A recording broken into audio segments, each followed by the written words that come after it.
It's Donovan Everett from Cape Racing, and I'd just like to say it's an absolute pleasure to be involved with Intrabet and Cape Breeders in this golf day today here at Pearl Valley. It's fantastic for the industry to see all the relevant stakeholders coming down and having a good time and networking, and it's exactly what the industry needs right now in terms of moving forward and recreating some positivity to take us forward into the next year.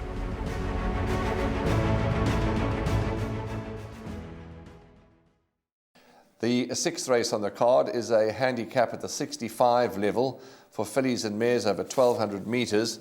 And correct me if I'm wrong, Graham, at the time of recording during the weekend, no scratchings to report. But this shouldn't take long because field.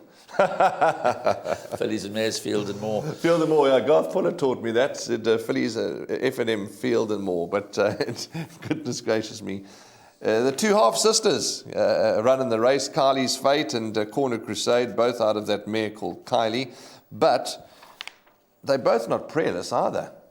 No, this is the hardest race on the card, in my opinion. It's every single one of the runners has got some sort of a chance to a greater or lesser extent. The early favourite is number 2, Poppy of Bayeux. Does jump out of a good draw, has the services of Sean Veal, has been placed in 3 of the last 4 starts, so brings good consistent. We almost can, the way that Duncan Howells is going, we know that Poppy of Bayeux is going to run second. So, I mean, he's had something like 22 seconds or something. He's only got 30 horses. I mean, it's crazy. So maybe Poppy of Bayeux is going to bring that run of second places to an end and actually end up in the winner's enclosure. I think number 1, Give Me a Lullaby, presents the biggest threat to number 2, Poppy of Bayeux. They've both got nice draws, which helps. But 4, Flying the Star, is alive, and number 8, Blush of Dawn, is alive, but it's been a long time since she last won. But the truth of the matter is, and that's why we need to possibly in the pick 6 certainly go quite light in races 3, 4, and 5, because I think this is very much a field race. Blinded by the Lights is formless. We know that.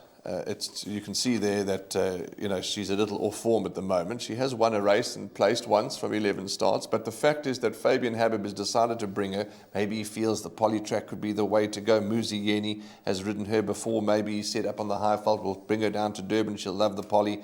So although she's formless and probably friendless in the market at this point in time, just keep an eye on her, Blinded by the Lights. Quickly going back to Poppy of Bayeux, even Give Me a Lullaby's got a bright chance, but Poppy of Bayeux, the issue with her is the distance, to try and get the distance right. Last time over 1,000, they rushed her off her feet, she came flying. 1,200, better, but not great. So she's a bit of an iffy filly when it comes to distances, but she is definitely... At this kind of level, they're all iffy fillies. Yeah, absolutely. But there we go. Let's not go on too much more about the 6th race.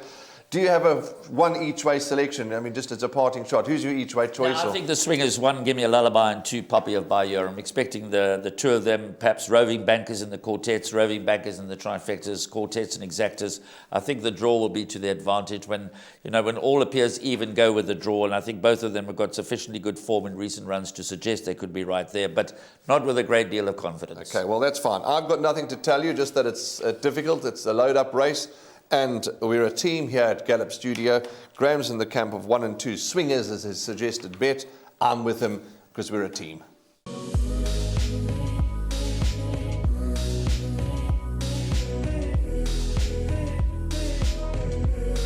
I bet with Interbet only.